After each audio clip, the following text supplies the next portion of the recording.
Welcome back to Montana This Morning. Joining us now live in the studio is Allison Wellborn with ZooMontana and Taco here. Now Taco's kind of wrapped around your arm a little bit. How long is this snake? Oh man, I would say at least 4 feet long. Okay. Yeah, Taco here he's a fully grown king snake. He can be pretty intimidating, but Taco, he was a pet, as we learned earlier, so he's pretty used to being around people at least. But this is one of the ways that he does kill his prey. He is a constrictor snake, but as you can see, I'm not in any danger right now. Taco's pretty chill. He's not doing anything. Yes. Well, he could put a hurting on you if you want to. She sure could. Yes. Good thing we don't have mutual insult him. respect. Yeah, I know.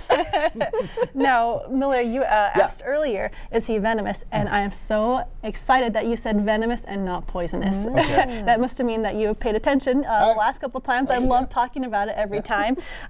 For an animal to be venomous, it has to eat you or bite you, and for an animal to be poisonous, you have to eat it. So good distinction between the two. Right. Yeah. And even though Taco is not venomous, it doesn't mean that he doesn't have fangs. Sure. He does have a set of fangs. Most people think that's going to be those, like incisor-like things, at the front. Taco's fangs are actually at the back of his mouth. Okay. Yeah. So if he was to bite on you, would he gnaw, kind of like a saw type thing? Or Most snakes usually do, that, Some will strike and kind of back off and wait for that venom to kick in. But some snakes will kind of like gnaw, try and rip a little bit. Taco, he might a little bit since he doesn't have venom. But yeah, different snakes have different types of fangs for different reasons. And fun fact, snake fangs are very similar to sharks, as in if they lose their fangs, they'll just grow a new set. Oh, how about that? Yeah, Cool. replace it, Now, does Taco have a partner, a buddy? Taco is all alone. They tend to be solo survivalists until that time of the year, and then the mom will actually incubate her eggs for about a month. Okay. Yeah, and then after the baby snakes, they're born like the size of a pencil. Pretty little, pretty cute. And after their first set shed, they're out of the nest and on their own. So what does Taco do when it gets a little colder outside? So he will naturally go into what is called a brumation. It's kind of like a hibernation, but not a true hibernation because he's an ectothermic, reptile.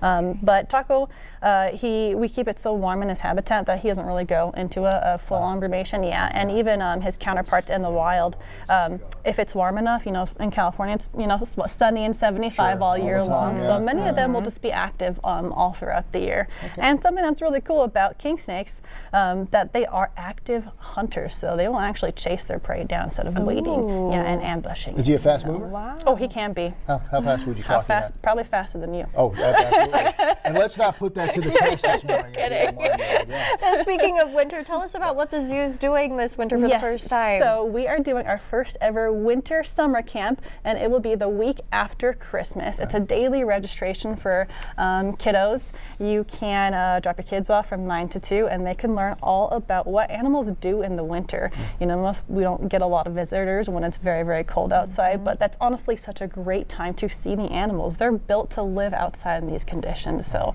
and I hear there might even be some snowman building if we do have snow for that week too. Well, I'll put a call in and see what I can do. There you go. Perfect. All right. Way to go, Taco. Yes, thank you so much for being here this morning. Thank you, guys. Stay with us. We'll be right back.